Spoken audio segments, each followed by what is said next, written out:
皆様こんにちは、米谷彩子です。前回ビブラートエクササイズについてご説明しましたけれども、こういうエクササイズでしたね。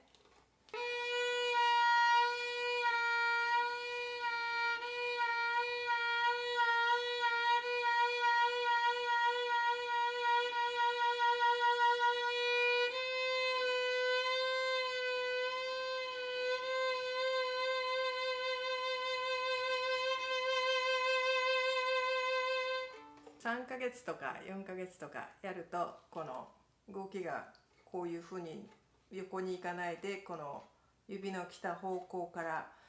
に動ける。そうすると力が逆に抜けるんですね。だからこれにはウォームアップにとても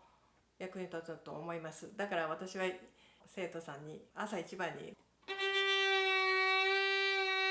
そしたらこう手が柔らかくなるから、そういうふうにしてくださいって言ってるんですけど、それでこの3ポジションが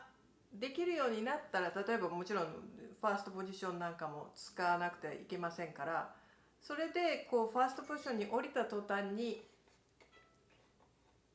こういうふうになってしまうとかじゃなくて、これも同じように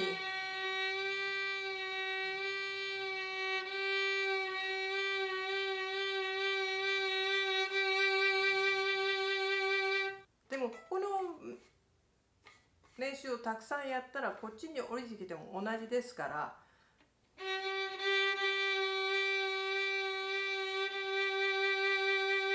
できると思います。それが終わったら、これ最初に言いましたけど、音から下に行って、音から下に行って、音から下に行くんですけど、それにもうちょっと表現力をつけたい場合には、こっちでピンって言われてるもんなんですけど、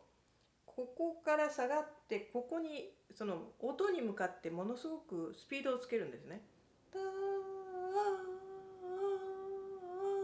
ってつけるんです。もちろん少し厳密に言えば速さも変わりますけれども、どういうことかといえば、例えばチャクスケの最初をピンがない状態で弾いてみます。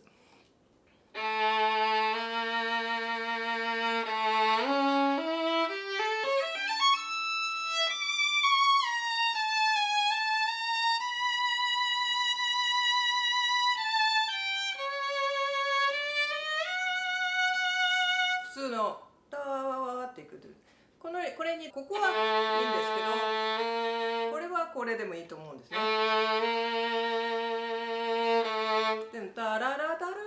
リこう上がっていくときに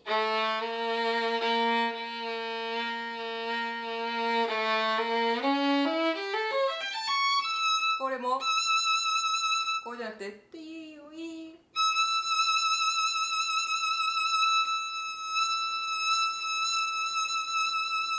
聞こえますか？ワンワンワンワンワン。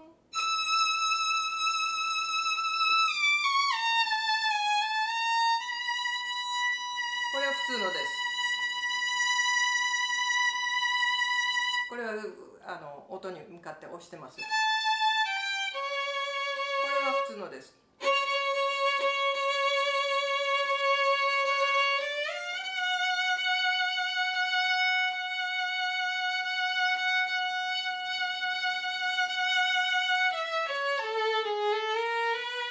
これも押す。こうじゃなくて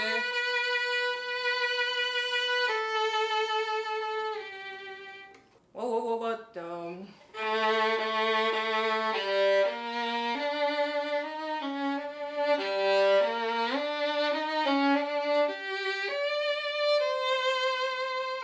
で行きたい場合はもうちょっとこう広くするとか。でもこ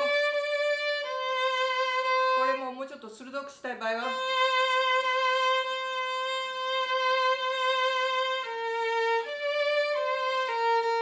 ワブルの方がいいですね。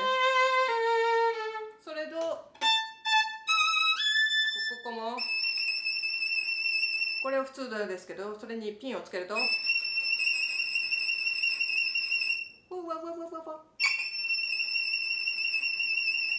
ていう、それが表現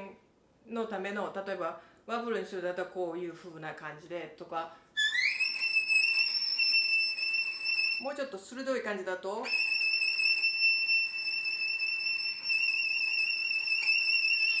今はこの音に押してますけれども、そういうことができます。それのためのエクササイズとしてまたエクササイズがあるんですけど、この前からずっとやってるエクササイズとほとんど一緒です。例えば3、4ヶ月したら多分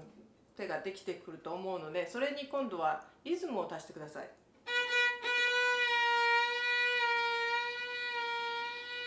てやってたのに、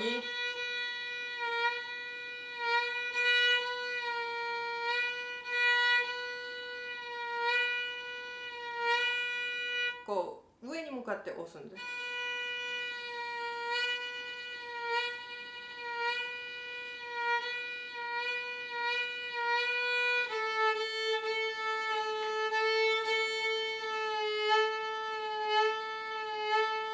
だからこう横に曲げて横に動いてしまった場合はこういうことはできませんから、ともかくこう感じとしてはこのバイオリンの弦があるのにこう指が来る方向ですから、こういう感じですね。だからそれをこう折りたたみでもないんですけど、これを弾くことによって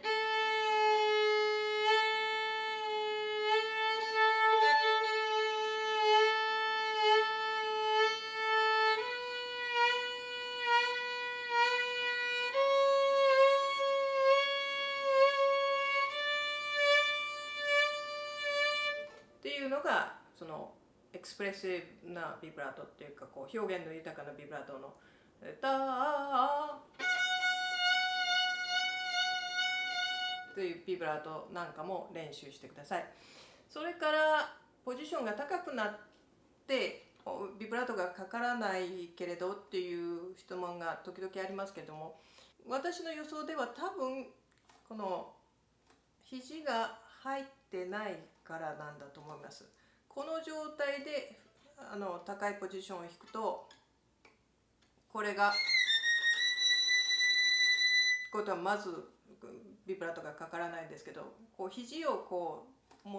中に持ってきて、どちらかというと指板の上でこう指がバレエダンサーがこう立ってるような感じで